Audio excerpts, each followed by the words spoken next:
Thank you very much, Mason, for leading these songs tonight. It's great to see everybody tonight. I wasn't sure if the building would look empty after this morning or not, but we appreciate so much your being here. It's been a great weekend. We owe a great debt of gratitude to every person who is involved in T3. A lot of you made cookies. A lot of you helped set up. A lot of you hosted young people in your homes. A lot of you encouraged the program in other ways, and we are very grateful to you. I can't tell you how many times over the today and yesterday people came to me and said, would you please express our gratitude to the Louisville Church? Because there is not another program like T3 that I'm aware of in the church on this side of the Mississippi River.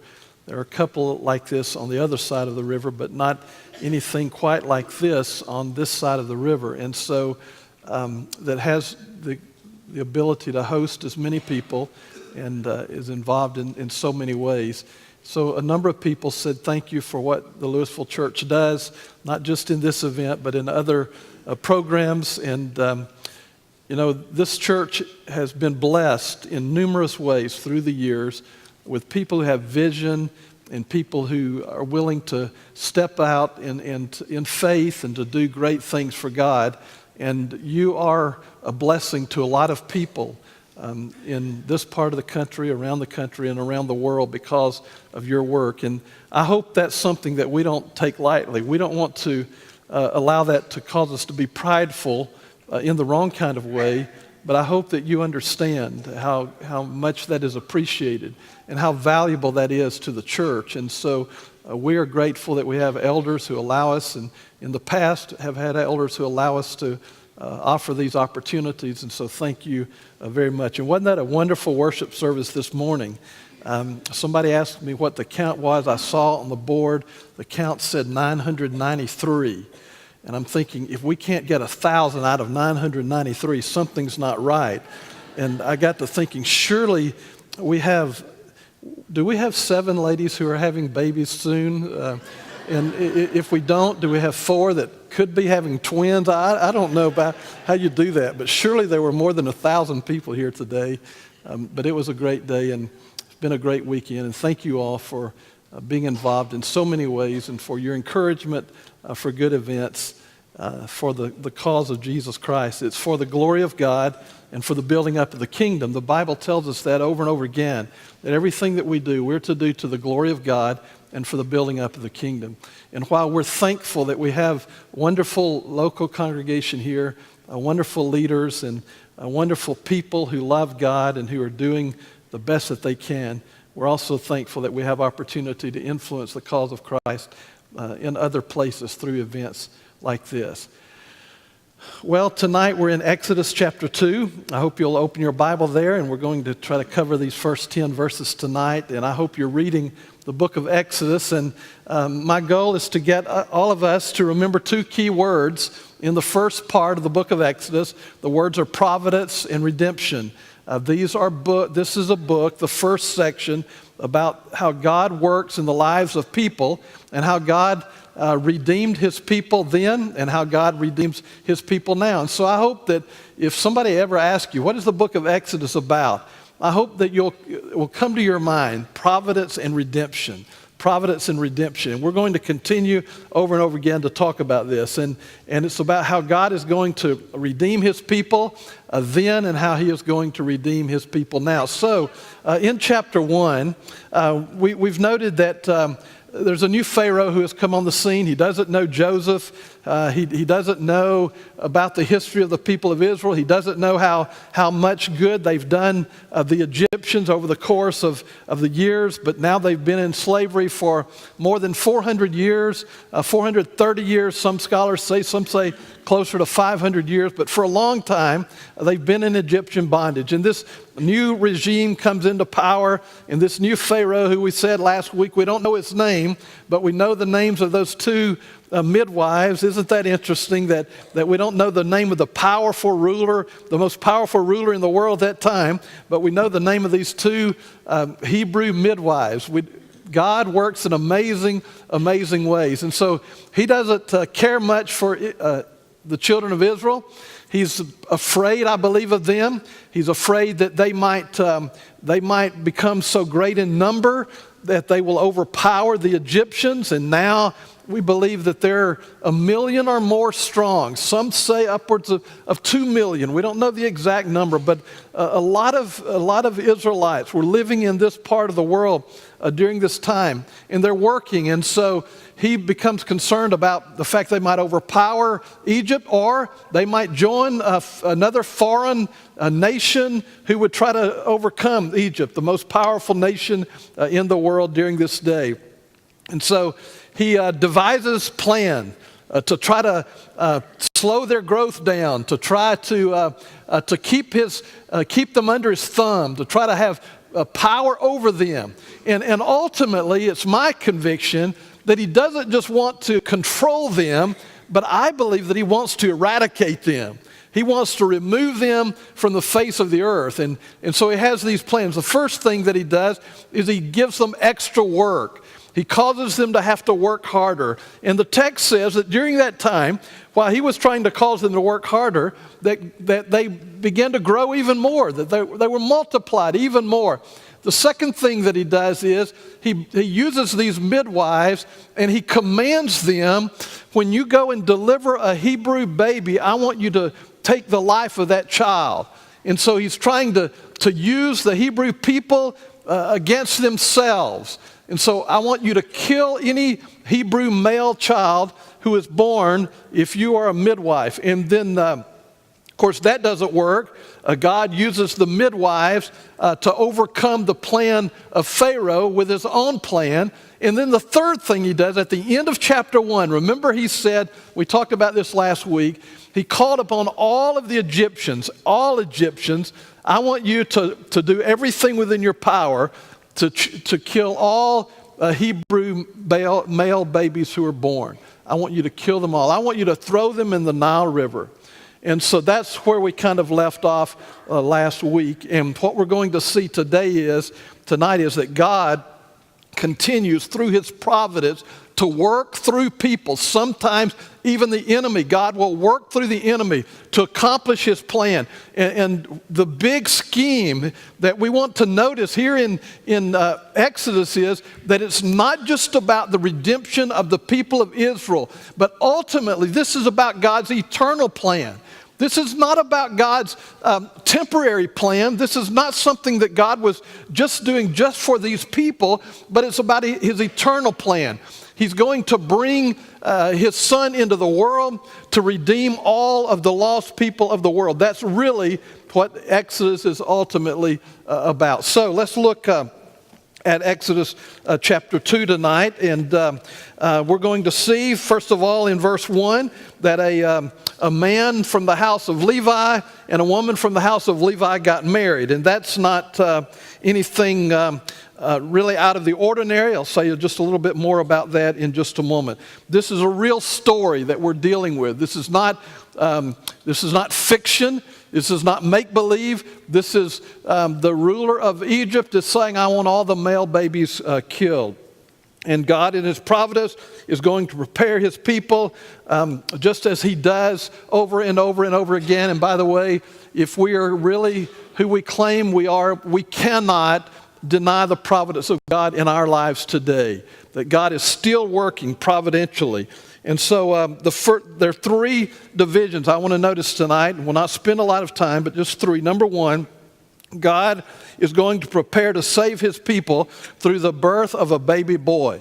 And so in verse 1 through 4, we see this where God prepares to save his people through the birth of a little boy whose parents, because of the situation in which this child is born, is actually going to end up having to put the boy in the waters of the Nile and protect him, and he will be delivered from those waters. So Pharaoh wants to destroy all the sons of Israel in order to assume and assure his control and his command. And what is God's response? God's response is, I'm going to let a little boy be born. And in the midst of the scene of severe persecution, a nameless child is born to two parents. both of whom are descended from the house of Levi. Now remember, the children of Israel who would be reading this story that Moses is writing about his own life, by the way, they're having this story read to them for the first time, already know that the house of Levi has been chosen and appointed by God at Mount Sinai to be the priesthood of Israel. And so they don't know this. We don't know this in the beginning of this story, but the Israelites who are reading this account later on that Moses has written will understand in their mind what is going on. And so when they read that a baby boy was born to a man from the house who had married a woman from the house of Levi who has this baby, they don't think anything about that. Well, of course, because that's the way it's supposed to be. God wanted it to happen that way. And so when they hear this little boy is born whose parents are from the house of Levi, they know that God is setting this boy apart for a special spiritual religious service. And the child, we're told in verse 2, is what? We're told he is beautiful. Now, this is not just some doting mother who thinks that the child is the most beautiful child ever born, right? Every mother in this room who has had a child would tell you their child was beautiful. I have never, ever heard a mother say, that's the ugliest child I've ever seen. I've heard some other people say that. My mother told me for years, this is a true story, she told me for years that I was the ugliest baby, and that when people would come in, they would say, well, he sure has pretty feet. And that was all they would say. And so some of you probably are agreeing with that about right now. But this is not just some doting mother. This is a fact. And actually, the word beautiful in some translations will not translate it beautiful. It means good. It's from the Hebrew word that means good. So she saw that this child was going to be a good child, that this child had a purpose. She understood something about that, maybe not everything about it. She sees this son and she says he is good. Maybe Moses is connecting God's redemptive work of Israel, maybe with the work of creation. That word good is used in Genesis chapter 1 over and over and over again when God says he made something. It is good. It is good. It is good, God said. And when the mother sees the baby, she says he is good. Pharaoh has commanded everyone in Egypt, put all the Hebrew males to death. And so what do? Well, verse 2 says they hid him. So they hid the baby for 3 months. Where in the world did they hide him? Well, we don't know. The Bible doesn't tell us that. But they hid him for 3 months. And then after 3 months, for some reason, they couldn't hide him any longer. Verse 3 says, but when she could hide him no longer. Why could she not hide him any longer? Well, maybe he was crying too loud. Maybe he was making too much noise. Maybe other people were beginning to notice something is different. And so she could hide him no longer. And she got him a wicker basket and covered it with tar and pitch. Now, you ready for this? She got him a wicker basket. The word basket there is the exact same Hebrew word. I love to study words in the Bible because I don't think that the words in the Bible are used randomly, but the word that's used here is the exact Hebrew word that's used in Genesis chapter 7, verse 1. You know what Genesis 7, verse 1 says? God told Noah to build an ark. The word ark. It's the same Hebrew word. And so literally what you have is that she got him a little wicker ark.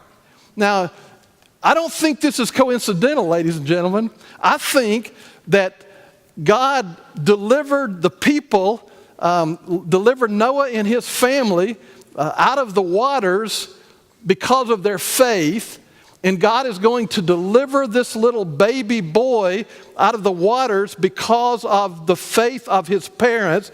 And do you recall what 1 Peter chapter 3 tells us about the ark, about Noah? That Noah prepared an ark for the saving of his family, and that through the waters, God protected them, and that in the same way that baptism saves us now. You see, redemption redemption for Noah and his family in Genesis chapter 6 and 7, redemption for the people of Israel because the Pharaoh says, kill all the male babies, and a little baby boy God sends into the world who is going to redeem those people. And how is he saved? He's saved in a little bitty ark. And remember what Pharaoh had said? I want you to throw all the male babies in the Nile River. Well, guess what? They did throw them in the Nile River, but not exactly in the same way that Pharaoh had commanded. Furthermore, verse 4, we're told, if you'll look at the text, that, let's go back to verse 3. When she could hide him no longer, she put him in a wicker basket and covered it over with tar and pitch. And again, the idea of tar and pitch, some of the same concepts are used in the building of the ark in Genesis chapter 6 and 7. The same wording about tar and pitch. And then it says, then she put the child into it and set it among the reeds by the bank of the Nile. And then look at verse 4. We're told that his sister stood at a distance. Probably you can imagine that Moses' mother told his sister, I want you to stand over there and I want you to try to make sure nothing happens to our child. To watch. Verse 4 says, stood at a distance to find out what would happen to him. They're taking every practical human precaution to protect the child. Now, I don't believe it's a lack of faith on the part of the parents. I believe it took tremendous faith to do what they did because they believed that God would protect him. We believe in God's providence. But that does not mean, listen, the idea of God's providence is that God works in our world in ways that sometimes we can't understand. And throughout Scripture, what we learn about providence is that we don't even know what God is doing sometimes, but he is working behind the scenes. And sometimes he uses people. Sometimes he uses good people. Sometimes he may use family members. Sometimes he may use evil people to carry out his ultimate will. It's about his ultimate will. Sometimes we get caught up in the here and now and what we want to happen right this minute. But God is always looking at the ultimate picture, the big picture, the redemption of mankind. That's what the Bible is about, the redemption of mankind. That's the story of the gospel. That's the story of Scripture. And so we may believe in God's providence, and I hope that you do, but that does not mean that we don't take responsible action in our own lives. Some people say, well, I just won't do anything. I'll just pray and ask God and let God take care of everything. And so imagine here's somebody that's looking for a job, and they've been out of work for a while. And they say, well, I'm just going to pray every day and every night that God will send me a job. They don't ever send out a resume. They don't ever contact anybody. They don't try to do anything on their own.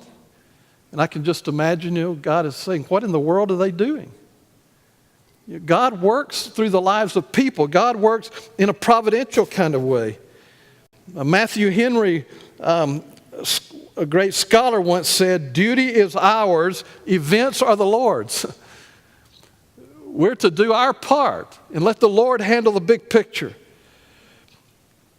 But this story, of course, is emphasizing, I believe, the fact that here's a weak infant baby that God is going to use to accomplish his sovereign design. It is God's delight to use what may seem foolish to our world and what may look weak in our eyes to bring about his promises and his purposes. Over and over in the story of redemption, God will bring about rescue for his people through the birth of children in obscure situations. Whether it's Samson or Noah or Moses or Samuel or Joseph or David or Jesus. And over again, God uses his sovereign power in ways that the world would look at it and say, that seems so foolish and weak. And Paul comes back to this principle in the gospel. You know it may seem foolish to the eyes of the world to have a message that can bring about the salvation of the world. You remember what Paul said? God has chosen through the foolishness of preaching to save those who believe. God has chosen through the foolishness of preaching. And it's not just the act itself, but literally the idea is that he's chosen through the foolishness of the message that is proclaimed to save men. I've heard some foolish preaching in my life. I don't think that's what he's talking about. I think he's talking about when people present the message of God, it's that message that God has chosen to bring about the salvation of the world. That gospel that's called the euangelion. It means good news or glad tidings. That's how God has chosen to save the world in a way that the world would seem to believe to be foolish.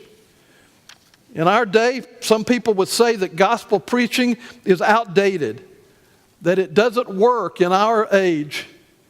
Some people would say we need to do something different today. We need a new way to get the word out, to get the gospel out. We don't ever need to change what God has chosen. And whether it seems archaic or quaint, Paul again says it's by that preaching that God intends to build his people. And we have to believe that, even though it doesn't look like it may be working sometimes. You know, sometimes we go through, in our world, we go through difficult situations where people are conveniently not interested in the Word of God, and they're not interested in church.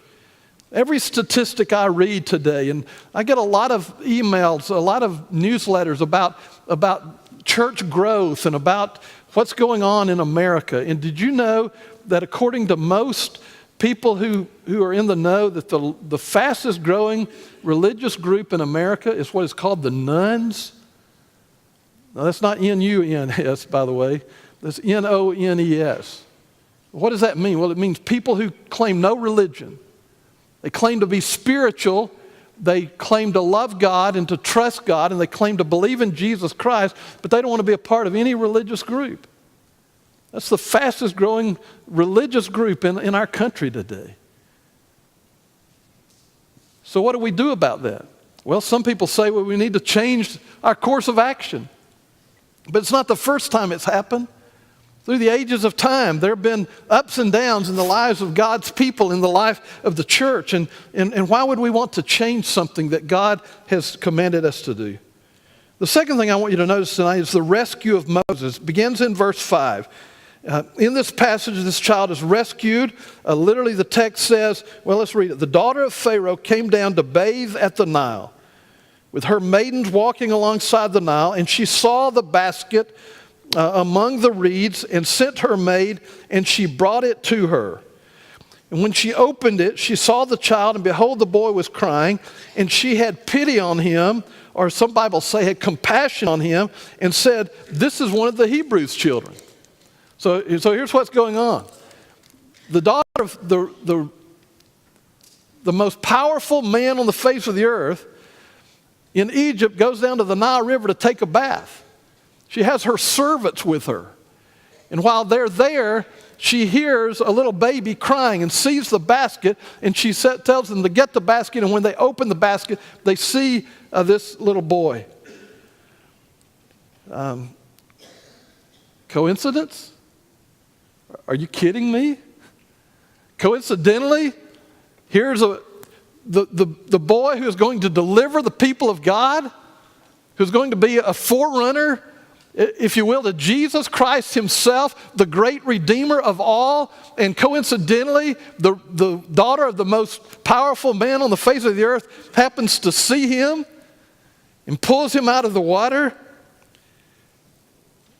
And suddenly, out of nowhere, both in the text and in the situation, springs this girl. Well, let's look, verse 7. Then his sister said to Pharaoh's daughter. You see how God is working through all of this? You see the irony that God is using? Here is, Pharaoh said, throw all the male babies in the Nile River. And so they hide Moses for a time. And then they build this little ark and they put him in the Nile River and they stand his sister down there to watch after him to see what happens. And the daughter of Pharaoh comes. And she sees that she says, you remember the word she used? This is one of the Hebrews' boys. Well, what should she have done? Well, the first thing you think she would have done is said, drown him in the river, right? Drowned him in the river. Why do you think she didn't do that? Well, look at what the text says. She had compassion on him. Mothers, how many times? At 2 o'clock in the morning, or 3 o'clock in the morning, you hear that baby crying. You jump up to go and take care of it. Why? Because you have compassion. She has compassion on it. And Moses' sister standing over there sees what's going on, and she runs over there. And she says, verse 7, shall I go and call a nurse for you from the Hebrew women that she may nurse the child for you? Again, I look at that and I think, how wonderful God works through his providence in the lives of his people to accomplish his plan. It looks like she just happens to appear. And surely Pharaoh's daughter knows not only that he is a Hebrew, but she knows that that girl is a Hebrew. And she says, do you want me to go and find one of our people who can nurse this baby? Because you certainly can't do that. Would you like for me to do that? And Pharaoh's daughter said to her, take this child away. Well, verse 8, Pharaoh's daughter said to her, go ahead. Yes, I have compassion on this boy. I want you to do that. Before you pass over the daughter of Pharaoh, note again how realistic Moses is in this account. If you were going to attempt to write an account in which you're going to picture your enemies as mean and wicked people, you probably wouldn't have written about some girl who's compassionate. You would not have invented the idea that the daughter of this not only most powerful man in the world, but one of the most wicked men in the world, who was trying to commit genocide, if you will, on the people of Israel. And maybe again, by the time that the children of Israel are reading this, or this is going on in their lives, a lot of them are wondering, God, what are you doing? Why have we been here over 400 years? And God is going to use one from the house of the seed of serpent to help deliver the seed of the woman. When you're reading anything in the Old Testament about the coming Christ or about redemption, whenever you read anything in the Old Testament about redemption, please don't ever forget Genesis 3:15. Don't ever forget that promise that God made in the dawn of creation when he said the serpent might, he might bruise the heel of the seed of woman, but the seed of woman's going to give a crushing blow to the head of Satan, and we see it over and over again, the seed of the serpent trying to thwart the plan of God. And again, like we said before, this is not just about one country trying to defeat another country. Satan is using Pharaoh as a pawn in his hand to try to not just do away with the people of Israel, but to do away with the plan of God. That's what this is all about. And so one of Pharaoh's own children delivers a Hebrew child who would later save God's children from bondage. She sets the child free who is going to overcome this nation. She doesn't know what's going on. God uses one from the house of the seed of the serpent, as we said, to help deliver the seed of the woman. And I believe that God is emphasizing his sovereign control, even as he emphasizes our responsibility, and he emphasizes his ability to use even those things that are evil to accomplish his purpose. So, verse 8, again, Pharaoh's daughter said to her, go ahead. So the girl went and called the child's mother. How in the world would that happen? How in the world could that occur? It's because that's the way God wanted it to happen. And Pharaoh's daughter said to her, take this child away and nurse him for me, and I'll give you your wages. So the woman took the child and nursed him.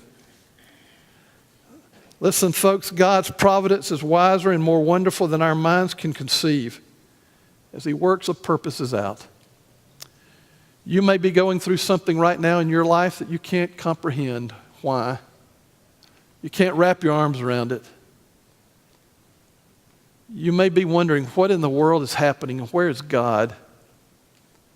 And what I can tell you tonight is, with all certainty, if you are loyal to God, he will be loyal to you. And God can use whatever happens in our lives to fulfill his purpose. And so the girl goes off and brings back the mother. Unbeknown to the daughter of Pharaoh, she brings the mother of this little boy. And not only does the princess entrust this child unknowingly to her mother, God has a sense of humor too. Did you hear what that said? Pharaoh's daughter said, take this child away and nurse him for me. She doesn't know she's telling this mother to take your own child and raise him, and I'll pay you for it. You think God has a sense of humor? I'll pay for this. And then to add to God's sense of humor, verse 10, the child grew and she brought him to Pharaoh's daughter, and he became her son. Here is this woman who lives in the palace, in all the riches of the world. And she has compassion on this little Hebrew child.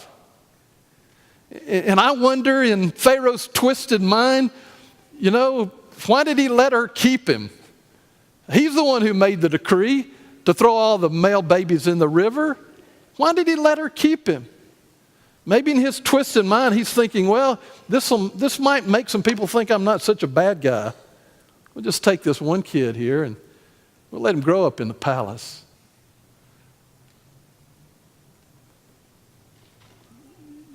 You wonder if years later, when Moses becomes the great leader, when Moses stands in front of the Pharaoh, and you remember what he said? Let my people go. And he rains all of these plagues down on the people of Egypt. You wonder if Pharaoh ever thinks in his mind, why in the world did I let my daughter talk me into that?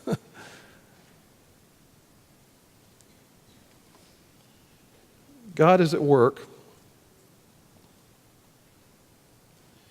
And then look at verse 10. The child grew and she brought him to Pharaoh's daughter, and he became her son.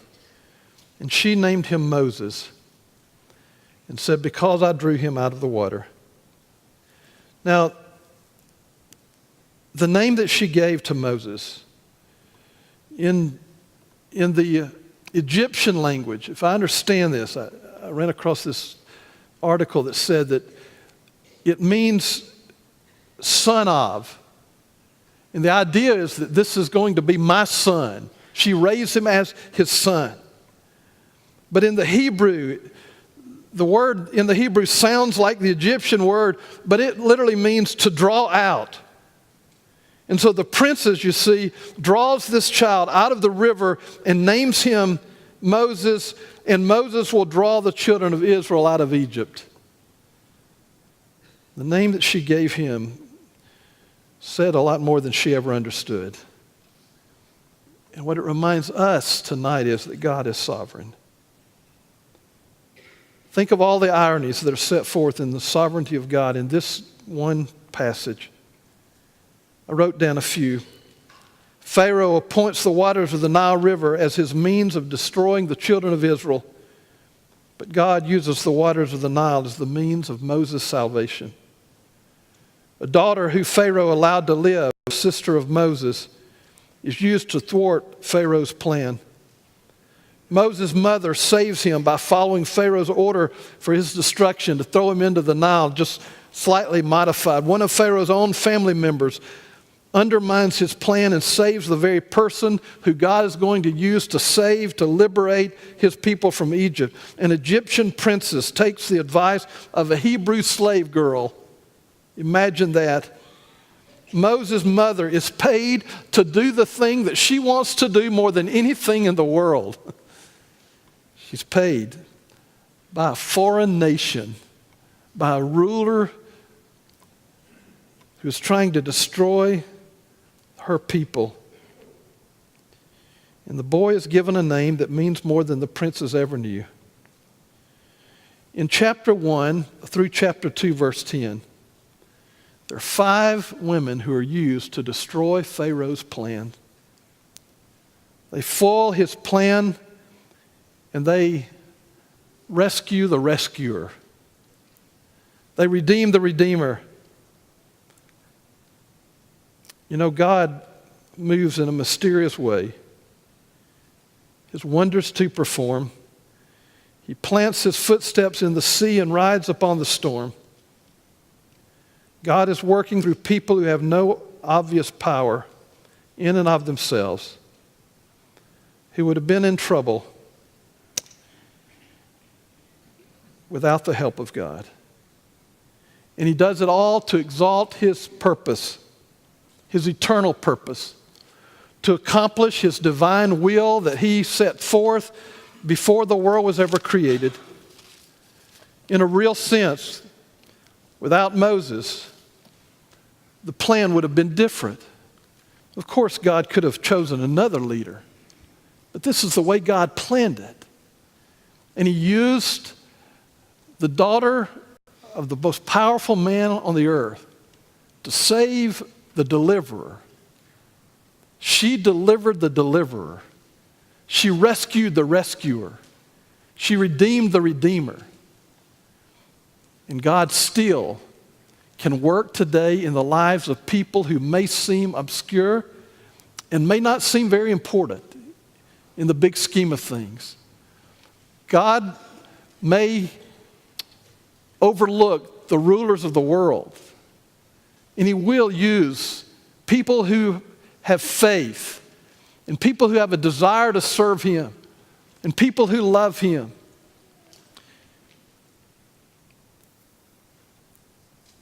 To cause his plan to come to fruition. I hope that as we move forward, one of the things we're going to see next week in our study is that even the man that God chose to redeem his people, he made some horrible mistakes in his life. He did some things that were ungodly, if you will. He did some things that you would never have thought that a man like that could do. But God is a forgiving God, and God can still use people who are not sinless. He can still use people who fall. He can still use people who make big mistakes in their life. I hope that you're seeing how God uses various people in different ways to accomplish his will. We're going to sing this song that Mason has selected tonight as an invitation song. And God wants, more than anything in the world, he wants you to be saved. Now look, God's purpose is going to be fulfilled whether any of us choose to be a part of it or not. But he can use you. And if you've never obeyed him tonight, he wants you to be redeemed. He sent his son, the great Redeemer, into the world, born as a baby boy in this world to redeem you. And if you believe that, and if you will give him your life and confess his name through the waters of baptism, he will redeem you. He will save you. He'll wash away your sins. And he'll give you a new name and a new place and a new way to live life. If you've never done that, we hope you'll do that tonight. If you're a child of God and You've tried to figure it all out on your own. You'll never do that. Keep living in God's plan. If you need prayers from this church family, if there's any way we can be of help to you, we invite you to come while we stand together and while we sing.